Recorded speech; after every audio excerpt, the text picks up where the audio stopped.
গত কয়েকদিন আগে আমি একটা মাহফিল করে যাচ্ছি আমাদের এই গাড়ি নিয়ে। আল্লাহর কোন ফেরেশতা যে ওই জায়গায় আছে, এই সিরাজগঞ্জ রোড থেকে শুরু করে আপনার এই সেতু পার হওয়ার পরেই এই রোডের আগ পর্যন্ত এত বড় একটা ইট মেরে দিছে, ফাঁস করে এসে গাড়ি লাগছে।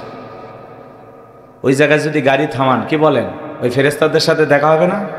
ওরা দৌড়ে চলে আসবে আপনাকে আক্রমণ করার জন্য। এরা হলো ডাকাত, এরা চোর, চোরের দল। আপনার ছিনতাই করার জন্য একটা প্ল্যান করে রাখছে। মানে ইটা মারতেছে, আপনি মনে করেন এই গাড়ি কোথায় কি হলো একটু থেমে দেখি, এই দেখতে যাবেন, আর এই দিক দিয়ে 30-40 জনরা এসে আপনাকে টাকা পয়সা যা আছে সব ছিনতাই করে নিয়ে যাবে। চোরেরা এরকম ফাঁক পেতে আছে এই রোডে। কথা কয় না? না হলে যায় দেখেন গাড়িটার এখনো যে জায়গায় ইট মারছে ওই জায়গাটা এখনো চেকানো আছে। তাহলে চিন্তা করেন এই সমাজে আমরা আছি কোথায়? কয়েকদিন আগে এক রোডে মোটরসাইকেল নিয়ে 3 জন পড়ে আছে, দেখে মনে হচ্ছে যে একটু সেবা করা দরকার এদের, কিন্তু আসলেই করা ওই ওসিলে পড়ে আছে। ওদের সেবা করতে গেলে আপনার জীবনেরই 12টা বেজে যাবে, মোবাইল টাকা পয়সা সব কেড়ে নেবে। চোরেরা বিভিন্ন উপায় এখন চুরি করার কৌশল অবলম্বন করতেছে। কথা বলেন ঠিক কিনা? আল্লাহ যেন এই সমস্ত চোরের হাত থেকে আমাদেরকে হেফাজত করেন। একটু জোরে বলেন আমিন। আপনারা আমার জন্য দোয়া করবেন তো ইনশাআল্লাহ। তো 12:30 পর্যন্ত কারা কারা থাকবেন না তারা হাত তোলেন, যারা থাকবেন না। আর যারা থাকবেন একটু কষ্ট করে 2 হাত তুলে বলেন ইনশাআল্লাহ। আর একটু জোরে বলেন ইনশাআল্লাহ। এই টাইমটা আমি চেয়ে নিলাম, এর মধ্যে আমি শেষ করব ইনশাআল্লাহ, সর্বোচ্চ চেষ্টা করব। চলুন আমি আপনাদের সামনে পবিত্র কোরআনুল কারীমের 41 নম্বর সূরা। চাচা সারা রাত হবে না, এদিকে শোনেন, আমার কথা শোনেন বাবা। না আপনার আবেগ বেশি, বুঝতে পারছি। চাচার মনে হয় বাড়িতে চাইছেই নাই নাকি? আচ্ছা, মনে করতেছে কোরআন শুনে সারা রাত কাটায় দেয়, আগে যা হয়েছে হয়েছে, আমাদের বাড়িতে যাওয়া লাগবে। চাচা এবার শোনেন, সূরাটির নাম হামিম আস-সাজদা। বলেন কি নাম? মোট আয়াত আছে 54টি, রুকু আছে 6টি। বিশ্বনবীর মক্কার জিন্দেগিতে আল্লাহ রাব্বুল আলামিন এই সূরাটি নাজিল করেছেন। আমি আপনাদের খেদমতে 30 নম্বর আয়াতে কারিমা তেলাওয়াত করেছি। আল্লাহ পাক যেন তার গোলামকে আপনাদের সামনে এই আয়াতকে সামনে রেখে কিছু কথা বলার তৌফিক দান করেন। সকলে বলুন আমিন। একটু জবান ছেড়ে সবাই একটু মহাব্বতে কোরআনের কথা শুনতে কারো কোনো সমস্যা নাই তো? বলেন তো বাজান, কোরআনের মধ্যে কোনো ভেজাল আছে? কোনো মিথ্যা আছে? কোনো ধোঁকা আছে? থাকবে কি করে? কিতাবটি নাজিল করেছেন কে? আল্লাহ রাব্বুল আলামিন বলেন যালিকাল কিতাবু লা রাইবা ফি। আমার আল্লাহ রাব্বুল আলামিন বলেন এটি এমন একটি কিতাব, সেই কিতাবের মধ্যে কোনো সন্দেহ নাই, কোনো সংশয় নাই, কোনো মিথ্যা নাই, কোনো ধোঁকা নাই। There is no doubt. বলুন আল্লাহু আকবার। হুদাল্লিল মুত্তাকিন, মুত্তাকি বান্দাদের জন্য গাইডলাইন হিসাবে, পথ প্রদর্শক হিসাবে আসমান থেকে কিতাবটি নাজিল করেছেন কে?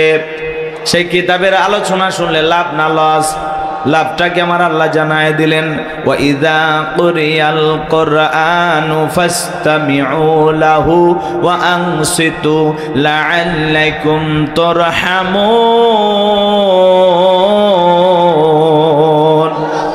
সূরা আরাফ আয়াত নাম্বার 204। আমার আল্লাহ রাব্বুল আলামিন জানিয়ে দিলেন, তোমাদের সামনে যখন কোরআন পাঠ করা হয়, কোরআনের আলোচনা করা হয়, চুপ করে কান লাগিয়ে মনোযোগ সহকারে কোরআনের কথাগুলো শ্রবণ করো। যারা চুপচাপ কোরআনুল কারীমের কথাগুলো শ্রবণ করবে, আমার আল্লাহ রাব্বুল আলামিন আসমান থেকে তাদের উপরে আল্লাহ রহমত বৃষ্টির মতো নাজিল করবেন। বলুন সুবহানাল্লাহ। এই জায়গায় আল্লাহর রহমত নাজিল হইতেছে, আর আমরা সবাই বসে আছি জান্নাতের বাগানে। একটু চিল্লায় বলেন না সুবহানাল্লাহ। কষ্ট হচ্ছে? আমি করবো আওয়াজ, আপনারা দেবেন আওয়াজ, জবাব দিবেন ঠিক ঠিক, আলোচনা হবে কমপ্লিট। শ্রোতাদের স্পিরিটে বারে বক্তার হিট, আলোচনা হবে জায়গা মতো ফিট। আগে বলতাম কিছু আজ প্যান্ডেলে, কিছু আছে অ্যাঙ্গেলে। এখন আর অ্যাঙ্গেলে না, যা বলবো সব ডাইরেক্ট। অ্যাঙ্গেলে বলার দিন শেষ, ডাইরেক্ট বলার বাংলাদেশ। কথা বলে ঠিক কিনা? ও চাচা ওঠা বসা করেন কে? 12টা বাচ্চা বেটা, মজা দেখার জন্য আসছে এটি। 100 ওঠা বসা করা যাবে না বাবা। ওঠার নিয়ত থাকলে বক্তা ওঠার আগে আপনি উঠে যাবেন। পরিবেশ নষ্ট করবেন না। আপনি উঠে গেলে আমার কষ্ট হয়। আপনি কেন উঠে যাচ্ছেন আমাকে বলে যান, আপনার দুঃখটাকে আমি শুনি। কথা কি বুঝতে পারছেন? আর ওয়াদা দিচ্ছেন না 12:30 পর্যন্ত থাকবেন, না হলে 12টা পর্যন্ত থাকেন, যতক্ষণ মনে চায় ততক্ষণ থাকেন, না বলে যাবেন না, একজন করে উঠবেন আর অনুমতি নেবেন যে হুজুর আমি কি যেতে পারি, চিল্লায় বলবেন, আমার ওয়াজ যা হয় হয়ে যায়, আপনার চিল্লানিটা আমি শুনবো। রাগ করতেছেন আমার কথা? ওঠা বসা করা যাবে না বাবা। কোনো যুবক যদি ওঠে পেশাব করার অজুহাতে, আর ছবি মোবাইলে তুলে রাখবেন, পারলে ফেসবুকে ছেড়ে দিবেন। কথা কি বুঝতে পারছেন? 1-1.5 ঘন্টা পেশাব আটকাইতে পারেন না, পুরুষ হইল? হ্যাঁ, আর বিয়ে হওয়ার কোনো সম্ভাবনা নাই, মেয়ে বুড়ি বানায় রাখবেন, তাও এরকম অসুস্থ ছেলের সাথে বিয়ে দেবেন না। একটু ধৈর্য নিয়ে বসেন। কিসের পেশাব? রংপুরে ওয়াজ করলাম, এক মুরব্বী চাচা কয় হুজুর ওয়াজ করেন তো, পেশাব লাগলে লঙ্গিত করবো।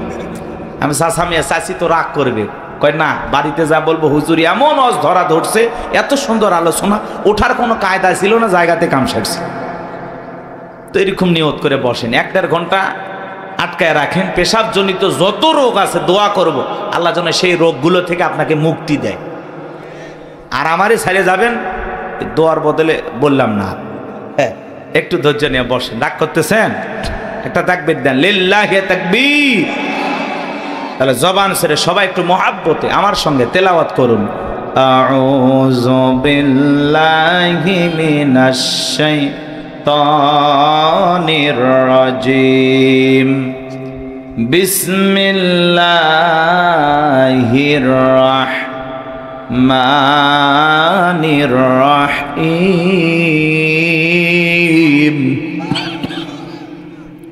বিতাড়িত মুর্দার শয়তানের কাছ থেকে আল্লাহ পাকের কাছে আশ্রয় প্রার্থনা চাচ্ছি। পরম করুণাময় দয়ালু আল্লাহ তাআলার নামে শুরু করছি। আমরা যে কোনো কাজ শুরু করব কার নামে? আল্লাহর নামে কাজ শুরু করলে কল্যাণ আছে না নাই? বরকত আছে না নাই? আমার আল্লাহ রাব্বুল আলামিন বলেন, ইন্নাল্লাযীনা ক্বালু রাব্বুনাল্লাহু সুম্মাস্তাকামু তাতানাজ্জালু আলাইহিমুল মালাইকাতু আল্লা তাখাফু ওয়ালা তাহজানু ওয়া আবশিরু বিল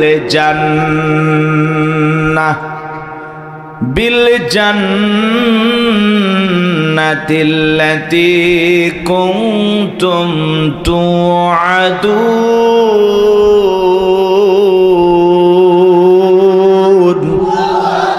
আরেকটু জোরে বলেন আল্লাহু আকবার। যে কোনো আয়াত বা সূরার তাফসীর করতে হলে কোন প্রেক্ষাপটে কোন সময় আল্লাহ তাআলা সেই আয়াতটি বা সূরাটি নাজিল করেছেন, সে নাজিলের প্রেক্ষাপট জানার দরকার আছে না নাই? আরবিতে বলা হয় শানে নজুল। যদি শানে নজুল আলোচনা করা হয় তাহলে তাফসীর বুঝতে সহজ হয়। আল্লাহ তাআলা তার হাবিবের উপরে কোন প্রেক্ষাপটে কোন সময় আয়াতি কারিমাগুলো নাজিল করেছেন একটু কি জানার দরকার আছে না নাই? আমি কি একটু তুলে ধরবো? কষ্ট হবে না তো ইনশাআল্লাহ? তাকবীর দেন, লিল্লাহি তাকবীর। সম্মানিত ভাইয়েরা আমার, বিশ্বনবীর প্রিয় 2 জন মানুষ মাত্র 3 দিনের ব্যবধানে মারা গেলেন। চাচা আবু তালিব মারা গেলেন, আম্মাজান খাদিজাতুল কুবরা রাদিয়াল্লাহু তাআলা আনহা মারা গেলেন। 2 জন মানুষকে হারিয়ে ব্যথিত হৃদয় নিয়ে নবী চলে গেলেন তায়েফে কালেমার দাওয়াত দিতে। তায়েফের মানুষেরা নবীজির দাওয়াত গ্রহণ না করে নবীকে পাগল বলে পাথর নিক্ষেপ করা শুরু করল। বৃষ্টির মতো নবীজির দেহের উপরে পাথর নিক্ষেপ করলো বাজান। পাথর মারতে মারতে এক পর্যায়ে নবীজি জমিনের উপরে শুয়ে পড়লেন। এত পাথর মেরেছেন, পাথরের ভিতরে নবীজির শরীরটা ঢেকে গেছে। নবীর প্রিয় সাহাবী যায়েদ বিন হারেসা বলেন, আমি অনেক কষ্টে নবীজির দেহ থেকে পাথরগুলো সরায় ফেললাম। নবীজির যখন জ্ঞান ফিরে আসলো, নবী ডেকে বলে, যায়েদ আমার একটু ওযু বানায় দাও, একটু নামাজ আদায় করব। হযরতে যায়েদ ডেকে বলেন, আমি যখন নবীজির পা মোবারক থেকে জুতা খুলতে গেলাম, আমি তাকায় দেখি নবীজির পায়ের ভিতরে রক্তগুলো জুতার উপরে জমাট বেঁধে আছে। আমি অনেক কষ্টে নবীজির পা মোবারক থেকে জুতা খুললাম। নবীজি নামাজ আদায় করলেন। আসমান থেকে জিবরাইল এসে বলে, নবী, যে তায়েফের মানুষের আপনার দেহের উপরে পাথর নিক্ষেপ করেছে, একটা বার অর্ডার দেন গো নবী, পাহাড় চাপা দিয়ে তায়েফের মানুষকে জনমের মতো ধ্বংস করে দেওয়া হবে। আমার নবী দেখে বলে, ও জিবরাইল, তুমি যদি তায়েফের মানুষদেরকে পাহাড় চাপা দিয়ে ধ্বংস করে দাও, আমি কার কাছে কালেমার দাওয়াত পৌঁছাবো? আমি তায়েফের মানুষদেরকে মাফ করে দিলাম, ওরা না চিনে না জেনে আমাকে পাথর মেরেছে, আমার আল্লাহকে জানায়া দাও, আমার আল্লাহ যেন তায়েফের মানুষদেরকে মাফ করে দেয়। কেমন দয়ার নবী, মায়ার নবী বাজান, প্রতিশোধ গ্রহণ করেন না, মানুষকে ক্ষমা করতে ভালোবাসেন, রাহমাতাল লিল আলামিন। নবী চলে আসলেন মক্কায়। 19 দিন পর্যন্ত আসমান থেকে আর জিবরাইল আসে না, নতুন কোন আয়াত বা সূরা নাজিল হয় না। কাফেররা সমালোচনা শুরু করে দিল, ও নবীর প্রিয় সাহাবীরা, কি ব্যাপার, তোমাদের নবী তো নতুন কোন আয়াত বা সূরা পাঠ করে আমাদেরকে শোনায় না, নাকি তার উপরে যে জিন ভর করেছিল সেই জিনটা বিদায় নিয়েছে? জোরে কন্যা নাউজুবিল্লাহ। দেখে বলে, নবীর সাহাবীরা, তোমাদের নবী তো নতুন কোন আয়াত বা সূরা পাঠ করে শোনায় না, নাকি তার আল্লাহ তাকে ভুলে গেছেন? জোরে কন্যা নাউজুবিল্লাহ। এইভাবে তারা সমালোচনা শুরু করলো। সাহাবায়ে কেরাম মনে মনে কষ্ট পায়, কিন্তু বিশ্ব নবীর কাছে যা কেউ প্রকাশ করতে পারে না। তখন আল্লাহ রাব্বুল আলামিন 19 দিন পরে জিবরাইলের মাধ্যমে এই পাওয়ারফুল আয়াতি কারিমাগুলো নাজিল করলেন। বলুন আল্লাহু আকবার। আমার আল্লাহ রাব্বুল আলামিন জানিয়ে দিলেন, ইন্নাল্লাযীনা ক্বালু রাব্বুনাল্লাহ,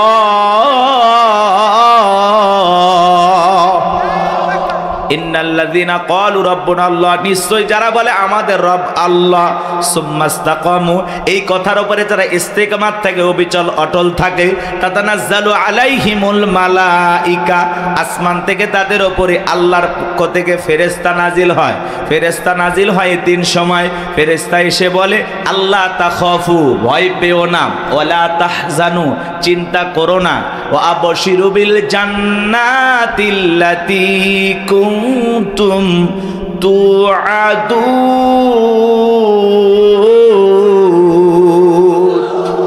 যে জান্নাতের প্রতিশ্রুতি, যে জান্নাতের ওয়াদা তোমাদেরকে দেওয়া হয়েছে, সেই জান্নাত পেয়ে তোমরা আনন্দিত হও, সেই জান্নাত তোমরা গ্রহণ করো। বলুন আল্লাহু আকবার। এটা হলো আয়াতের সরল অনুবাদ। এই যুবকে, তোমাদের ওয়াজ আছে বাবা, এখানে ওখানে যা লাভ নাই, কোনো মেলা নাই, দোকান নাই। যুবকেরা খুব ভদ্র, ওগুলো আগেই বন্ধ করে দিছে, কারণ মেলা বসাইলে আড্ডা হয়, তাই না? ভালো মাহফিল, অনেক মাহফিলে এরকম মাহফিলও চলতেছে, মেলাও চলতেছে, দেখা যাচ্ছে প্যান্ডেলের চাইতে মেলায় লোক বেশি। কি বলেন? এই জন্য মেলা না হয় আপনারা খুশি হয়েছেন না? পাশেই তো শহর, আপনাদের পাশেই বাজার, তো খামাখা এখানে দোকানপাট লাগায় লাভ কি? সম্মানিত ভাইয়েরা আমার, দিল দিয়া কথাগুলো বোঝার চেষ্টা করবেন বাজান, মন খারাপ করবেন না। আমি যে কথা বলতে চাই গভীর মনোযোগ দিয়ে শুনে যান। আল্লাহ রাব্বুল আলামিন বলেন, ইন্নাল্লাযীনা ক্বালু রাব্বুনাল্লাহ, নিশ্চয়ই যারা বলে আমাদের রব আল্লাহ, সুম্মাস্তাকামু, এই কথার উপরে যারা ইস্তেকামাত থাকে, অবিচল অটল থাকে, দৃঢ় থাকে, মজবুত থাকে। ও টাঙ্গাইলের কালীহাতির মুসলমানেরা বলেন তো বাজান, রাস্তার 2 ধার দিয়ে গাছ লাগানো থাকে কিনা? থাকে থাকে। যখন আইলা আসে নার্গিস, হুদহুদ, সনি, মিগজাও, মিথিলি, নানান ধরনের ঘূর্ণিঝড় যখন আসে বাজান, ওই সাইক্লোন ঘূর্ণিঝড়ে তুফানে দেখবেন অনেক গাছ ভেঙে রাস্তার উপরে পড়ে থাকে, আবার কিছু গাছ মজবুতভাবে শিকড় নিয়ে দাঁড়িয়ে থাকে। এর নাম হলো সুম্মাস্তাকামু, ইস্তেকামাত থাকা, দৃঢ় থাকা, মজবুত থাকা। আপনি যখন বলবেন আল্লাহ আমার রব, এই কথার উপরে টিকে থাকতে হলে আপনি যখন বলবেন আমি আল্লাহর গোলাম, রবের গোলাম, এই কথার উপরে টিকে থাকতে গেলে আপনার উপরে মামলা আসবে, হামলা আসবে, নির্যাতন আসবে, জুলুম আসবে। হাজারো নির্যাতন, জেল, জুলুম সহ্য করে, হাজারো বাতিলের চোখ রাঙানি সহ্য করতে হবে। এমনকি হাসতে হাসতে ফাঁসির দড়িতে মুসলমান ইমানদাররা ঝুলবে, রবের গোলামেরা ঝুলবে। তারপরে কোনো জালেম বেঈমানের কাছে মাথা নত করবে না। কথা বলেন ঠিক কিনা? হাজারো নির্যাতন, জুলুম আপনার উপরে আসবে, হাজারো কষ্ট আপনাকে দেওয়া হবে। এরপরেও আপনি বলবেন কি? আমি আল্লাহর গোলাম, এই রবের পথে চলতে গিয়ে এই পথে ইস্তেকামাত থাকতে হবে, দৃঢ় থাকতে হবে, মজবুত থাকতে হবে। বাতিলের হাজারো ঝড় তুফান মোকাবেলা করতে হবে, হাজারো ষড়যন্ত্রের মোকাবেলা করতে হবে। সব সহ্য করার মতো শক্তি আপনার আমার থাকতে হবে। বাতিলের কথা পিছপা হয়ে গেলে, বাতিলের কথায় ঈমান হারা হয়ে গেলে বলেন তো জান্নাত কি জুটবে? হ্যাঁ, আপনি যদি বলেন আমি ঈমানদার, এই কথার উপরে টিকে থাকতে গেলে আপনার উপরে পরীক্ষা আসবেই। কথা বলেন না কেন? জান্নাত মামুর বাড়ির ডাল না, গেলে এক ডাবু খাইতে হবে, খাইতে দেবে। জান্নাতে যেতে হলে আপনাকে পরীক্ষা দিয়ে উত্তীর্ণ হয়ে জান্নাতে যেতে হবে। এজন্য আল্লাহ রাব্বুল আলামিন বলেন, আহাসিবান নাসু আইয়ুতরাকু আইয়াকুলু আমান্না ওয়া হুম লা ইফতানুন। আল্লাহ বলেন, মানুষেরা কি মনে করেছে ঈমান এনেছে কথা বললেই ছেড়ে দেওয়া হবে, তাদেরকে পরীক্ষা করা হবে না। আপনার আমার পূর্ববর্তী যারা পৃথিবীর জমিনে উম্মত নবী রাসূলের আগমন করেছিলেন, আল্লাহ তাআলা তাদেরকেও পরীক্ষা করে জেনেছেন ঈমানের দাবিতে কারা সত্যবাদী আর কারা মিথ্যাবাদী। আল্লাহ তাআলা আপনাকে আমাকেও পরীক্ষা করে জানবেন আমরাও ঈমানের দাবিতে কারা সত্যবাদী আর কারা মিথ্যাবাদী। কথা বলেন, ঈমান এনেছে কথা বললে আল্লাহ ছেড়ে দেবে না। আল্লাহ পরকাল বিশ্বাস করি কথা বললেই ছেড়ে দেবে না। আপনাকে আল্লাহ তাআলা পরীক্ষা করে দেখবেন। কি করবেন? তাহলে সুম্মাস্তাকামু, এই কথার উপরে যারা ইস্তেকামাত থাকবে, অবিচল অটল থাকবে, আপনার হাত কাটতে পারে, পা কাটতে পারে, শুলিতে চড়াতে পারে, ফাঁসির দড়িতে ঝুলাইতে পারে, রিমান্ডে নিতে পারে, হাজারো নির্যাতন জুলুম করতে পারে। কথা বলেন, সব কিছু সবার মতো সহ্য করার মতো শক্তি আপনার থাকতে হবে। আর আপনি এমন ইমানদার, যদি দেখেন সামনে মিছিল ধরে নিয়ে যাচ্ছে, কয় আজকে মিছিলে যাওয়ার দরকার নাই। আপনি এমন ইমানদার, বলে দাড়ি টুপি দেখলেই ধরতেছে, সেলুনেতে সে কয় আপাতত দাড়ি কেটে দিয়ে অবস্থা খারাপ, পরে দাড়ি রাখা যাবে। এই ইমান নিয়ে যান না, এই ইমান নিয়ে যে অবস্থার বেগতি দেখলে টুপি বাদ, দাড়ি বাদ, আছে না? কি বলেন? এরকম নিয়ম যদি হয়, ধরেন একটা জালেম শাসক আসলো, নিয়ম করে দিল বাংলাদেশে দাড়ি টুপি দেখলেই ধরো, কি বলেন? এত টুপি দাড়ি থাকবে? যার কিনা ইমান দুর্বল, বউ কবি জীবন আগে বাঁচাও, কথা কয় না? এই ইমান নিয়ে জান্নাতে যাওয়া যাবে না। একটা সুন্নতের জন্য আপনি জীবন দেবেন, কিন্তু সুন্নত ছাড়া যাবে নাকি? কষ্ট হচ্ছে আপনাদের, মন খারাপ করতেছেন, একটু আয়াতের গভীর যাই, একটু বুঝতে পারবেন। আমার আল্লাহ রাব্বুল আলামিন বলেন, ইন্নাল্লাযীনা ক্বালু রাব্বুনাল্লাহ, নিশ্চয়ই যারা বলে আমাদের রব আল্লাহ। ও টাঙ্গাইলের মুসলমানেরা, ডান হাতটা তুলে শাহাদাত আঙ্গুলে দ্বারা ইশারা করে আসমানের দিকে তাকায় বলেন তো আমাদের রব কি? আরেকটু জোরে ডাক দেন, কে? ভালোবেসে ডাক দেন, আল্লাহ। আরেকটু জোরে বলেন আল্লাহ, আরো একবার বলেন আল্লাহ।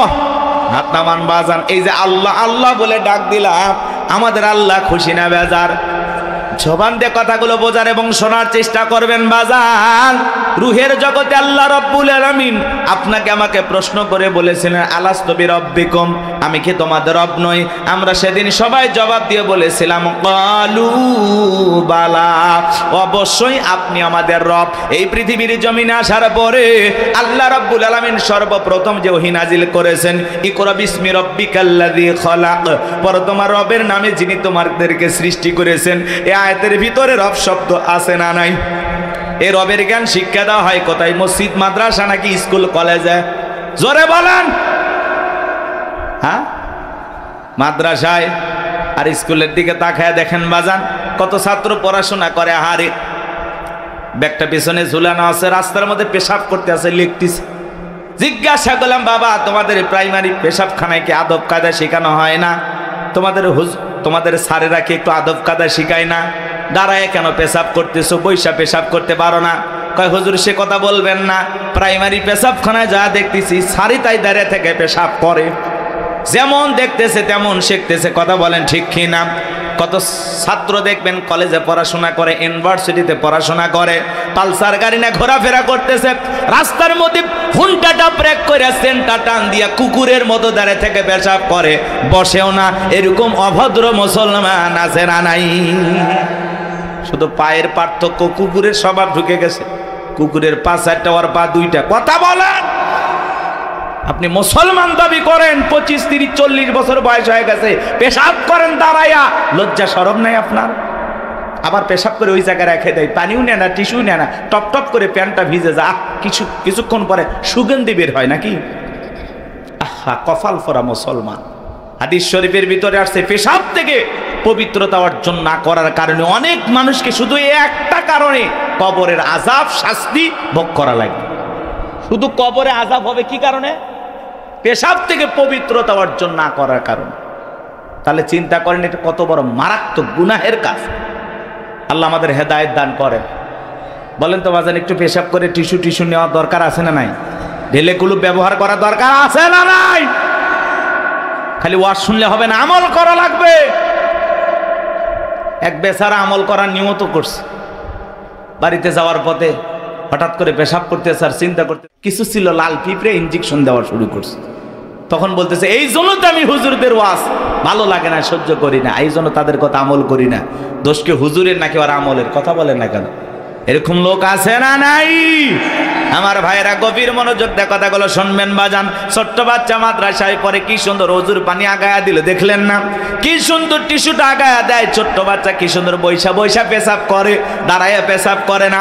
ওই ছোট্ট মানুষ 7-8 বছর বয়স বাড়িতে যা মাকে সালাম দেয়, বাবাকে সালাম দেয়, পাড়া প্রতিবেশী দেখে সালাম দেয়। কি সুন্দর তাদের ব্যবহারে চলাফেরা দেখে মায়া লাগে। সন্তানকে যদি মানুষের মতো মানুষ বানাইতে চান, মাদ্রাসায় পড়ানো ছাড়া বিকল্প কোনো রাস্তা খোলা নাই। কথা বলেন ঠিক কিনা? সন্তানকে যদি আদবওয়ালা, আখলাকওয়ালা, চরিত্রবান বানাইতে চান, সর্বপ্রথম কোরআন হাদিসের জ্ঞান শিক্ষা দেন। কোরআন হাদিসের জ্ঞান দিয়ে অন্তরটা আলোকিত করেন। এরপরে ডাক্তার বানান, ইঞ্জিনিয়ার বানান, পৃথিবীর যেই সেক্টরে যাবে সেই জায়গাটাকে আলোকিত করবে। কথা বলেন ঠিক কিনা?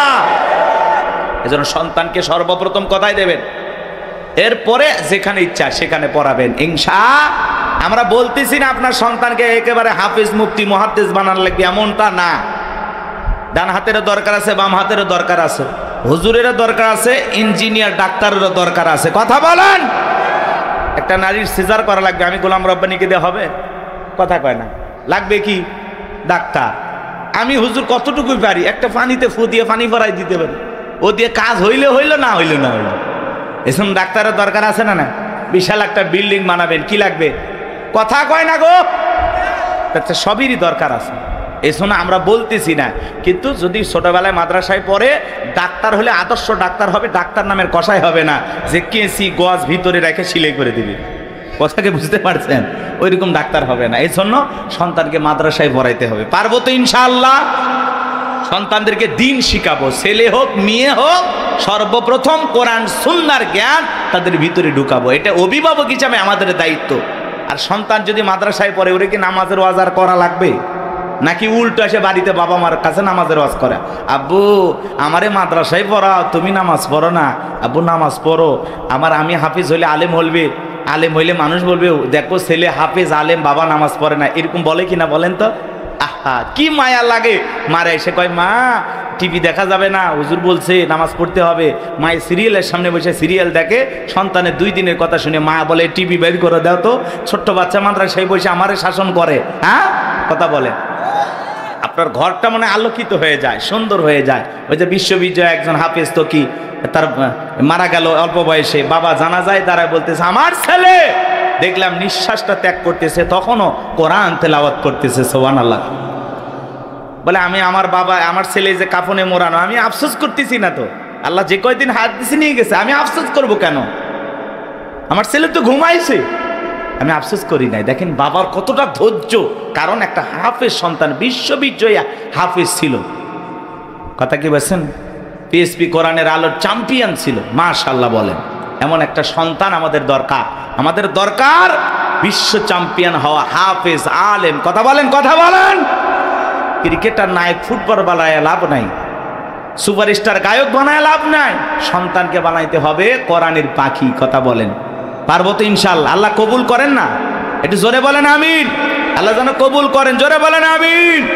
সম্মানিত ভাইয়েরা আমার, দিল দিয়ে কথাগুলো বুঝবেন বাজান, সামনে গেলে মজা পাবেন, একটু কষ্ট মনের মধ্যে নেবেন না। আল্লাহ রাব্বুল আলামিন বলেন, ইকরা বিসমি রাব্বিকাল্লাযী খলাক, পড়ো তোমার রবের নামে যিনি তোমাদেরকে সৃষ্টি করেছেন। এই আয়াতের ভিতরে রব শব্দ আছে না নাই? পবিত্র কুরআনুল কারীমের 1 নাম্বার সূরা সূরাতুল ফাতিহার 1 নাম্বার আয়াত। জবান ছেড়ে সবাই আমার সঙ্গে তেলাওয়াত করুন, আলহামদুলিল্লাহি রাব্বিল আলামিন। সমস্ত প্রশংসা, যাবতীয় প্রশংসার একমাত্র মালিক তিনি, সৃষ্টিগুলোর রব, আমাদের প্রতিপালক আল্লাহ যিনি। আপনি আমি যখন রুকুতে চলে গেলাম কি তাসবিহ পাঠ করলাম? সুবহান রাব্বিয়াল আযীম, সুবহান রাব্বিয়াল আযীম। রব শব্দ আছে না নাই? এরপরে রুকু হতে দাঁড়ানোর সময় কি বলি? সামিআল্লাহু লিমান হামিদা, রব্বানা লাকাল হামদ। রব শব্দ আছে না নাই? এরপরে যখন সেজদায় মাথাটা নত করি কি তাসবিহ পাঠ করি? সুবহান রাব্বিয়াল আ'লা, সুবহান রাব্বিয়াল আ'লা। অনেকে দেখবেন খালি ফিসফিস করে, সুবহান সুবহান সুবহান সুবহান সুবহানাল্লাহ কয় না, সবিনের তেল কয়, আল্লাহ ভালো জানে। স্পষ্ট বোঝা যায়, খালি সুবহান সুবহান সুবহান সুবহান। স্পষ্ট বলতে হবে আপনাকে, সুবহান রাব্বিয়াল আ'লা, সুবহান রাব্বিয়াল আ'লা। এরপরে যখন বাজান সালাম ফিরানোর পরে হাত তুলে মোনাজাত করি, আল্লাহর কাছে কি দোয়া করি? রব্বানা আতিনা ফিদ দুনিয়া হাসানাতাও ওয়া ফিল আখিরাতি হাসানাতাও ওয়া কিনা আযাবান নার। সূরা বাকারার 201 নম্বর আয়াত। আল্লাহর কাছে ডেকে বললাম, হে আমাদের রব, আমাদেরকে দুনিয়ার কল্যাণ দান করো, ওই আখিরাতের কল্যাণ দান করো, ওই কঠিন জাহান্নামের আগুন থেকে আমাদের মুক্তি দাও। তাহলে ইহকাল পরকালের কল্যাণ দেওয়ার মালিক কে? জাহান্নামের আগুন থেকে বাঁচানোর মালিক কে? পবিত্র কুরআনুল কারীমের ভিতরে 114টা সূরা আছে। সর্বশেষ যেই সূরাটির নাম হলো নাস, তার 1 নাম্বার আয়াত, কুল আউযু বিরাব্বিন নাস। এই আয়াতের ভিতরেও রব শব্দ আছে না নাই? এ বাজান গো আমার, আপনি আমি যেদিন মারা যাব, মসজিদের মাইকে যেদিন এলান জারি হবে, এই গ্রামের অমুক ব্যক্তি বেঁচে নাই, ইন্না লিল্লাহি ওয়া ইন্না ইলাইহি রাজিউন। আপনার আমার মৃত্যুর সংবাদ শোনার পরে স্ত্রী কেঁদে বলবে স্বামী নাই, ছেলে কেঁদে বলবে বাবা নাই, মেয়েটা কেঁদে বলবে বাবা নাই, পিতামাতা বেঁচে থাকলে বলবে কলিজার ধনটা হারাইলাম। আত্মীয় স্বজন সবাই আপনার আমার জানাজায় আসবে শেষ বিদায় দেওয়ার জন্য। বাজান আমার, ওই দামি বিল্ডিং বানাইছেন, দামি বাথরুম বানাইছেন, কোথাও আপনার জীবনের গোসলটা হবে না। এমনও মানুষ আছে কোটি কোটি টাকা দিয়া সুন্দর করে ওয়াশরুমটা বানাইছে। কথা কয় না, কি ভিআইপি কারবার। জীবনের শেষ গোসলটা ওই দামি টয়লেটে হবে না। কথা বলেন না কেন? ওই 4-5 কোটি টাকা খরচ করেছেন, ওই জায়গায় হবে না বাজান। ওখান থেকে বের করে চোখের উপরে শোয়া মশুরি টাঙাইয়া দেখে রঙিন পোশাক কইলা বড়ই পাতার গরম পানি দিয়া গোসল করাবে, আতর সুরমা লাগায় জনমের মতো সাজাবে, সাদা কাপনে চকলেটের মতো ওরাইয়া মসজিদের কাটিয়াতে তুইলা 4 জন বরযাত্রী দইরা 1 পা 2 পা করে কবরস্থানে নিয়ে যাবে। ওই কবরে 3 জন ব্যক্তি নামবে বাজান লাশটা রাখার জন্য। মনে হবে এরাই বুঝি সাথী, কিন্তু না। কবরে লাশটা রেখে মুখটা কেবলে মুখি কইরে এক একে সবাই উঠে আসবে। ওই কবরে থাকা ব্যক্তি কবরে শুয়ে থেকে দূরাকাশ একটু একটু দেখতে পাইবে। এরপরে যখন বাঁশের বিছানা বিছায়া দেবে, ছিদ্রগুলো দিয়ে হালকা একটু আলো কবরে প্রবেশ করবে। এরপরে যখন মাটি চতুর্দিক দিয়ে দিয়া যাবে বাজার, ওপরে যখন মাটির চাপা দিয়া দেবে, কবরটা হয়ে যাবে ঘোর অন্ধকার। কবরে রেখে আত্মীয় স্বজন বন্ধু বান্ধব ছেলে মেয়ে সবাই চলে আসবে। কবরে থাকা ব্যক্তি ওদের পায়ের আওয়াজ শুনতে পাবে, চিৎকার মেরে ডেকে বলবে আমাকে একা রাইখা যাও না, আমাকে সঙ্গে নিয়ে যাও। কবরে থাকা ব্যক্তির চিৎকার দুনিয়ার কেউ শুনতে পাবে। আমার নবী বলেন যে কবরে চলে গেল তার চাইতে অসহায় আর কেউ নাই।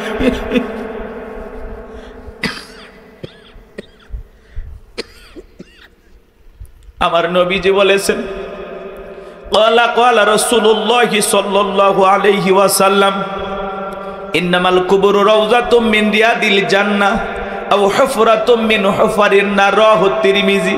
নবীজি বলেন, যে ব্যক্তির আমল ভালো, মৃত্যুর সঙ্গে সঙ্গে আল্লাহ রাব্বুল আলামিন তার কবরটাকে জান্নাতের বাগান বানিয়ে দেবে।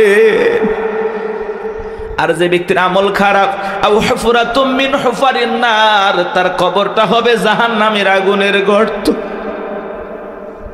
আমার নবী এক জায়গায় বসা, জিবরাইল এসে বলেন, নবী গো, এই মুহূর্তে একটা আওয়াজ হলো, আপনি কি শুনতে পাইছেন? আমার নবী বলে, হ্যাঁ শুনতে পাইলাম।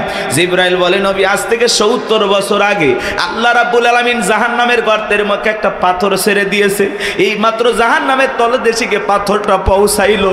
চিন্তা করেন বাজান, একটা পাথর ছেড়ে দিলে যদি ৭০ বছর সময় লাগে, আল্লাহ না করুক আপনার আমার গুনাহের কারণে, অপরাধের কারণে আসমানের জমিনের মালিক আল্লাহ যদি বেজার হইয়া একবার জাহান্নামের আগুনের গর্তে ফেলে দেয়, আপনার আমার বাঁচার কিন্তু কোনো উপায় নাই। যেই জাহান্নামের আগুন দুনিয়ার আগুনের চাইতে ৭০ গুণ বেশি পাওয়ার, একবার যদি কারো দেখে জাহান্নামের আগুন লেগে যায়, মনে হয় কলিজাটা পুরে ছাই হয়ে যাবে। এ বাজার, নবীর প্রিয় সাহাবী হযরত ওসমান কবর দেখে অঝরে চোখের পানি ছেড়ে দিয়ে কান্না করতেন।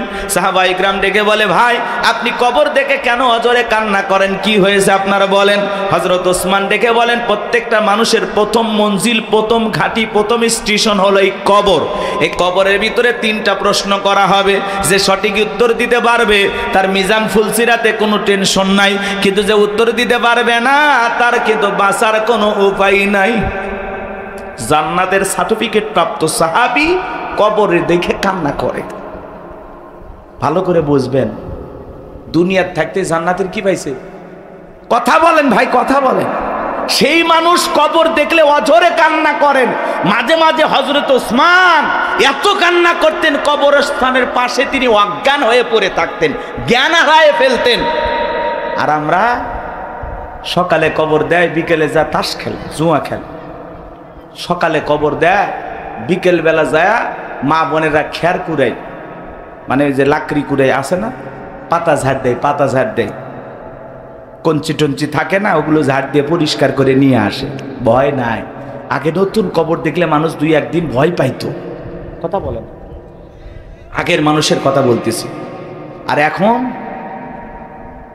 কবরস্থান দেখেও কোনো ভয় নাই, কবরস্থানে গিয়ে হাসাহাসি করে। আহা, মানুষ মানুষ আর মানুষ নাই তো। মানুষ মরে গেছে, সেই মানুষের সাথেও জুলুম করে, আছে না নাই ভাই?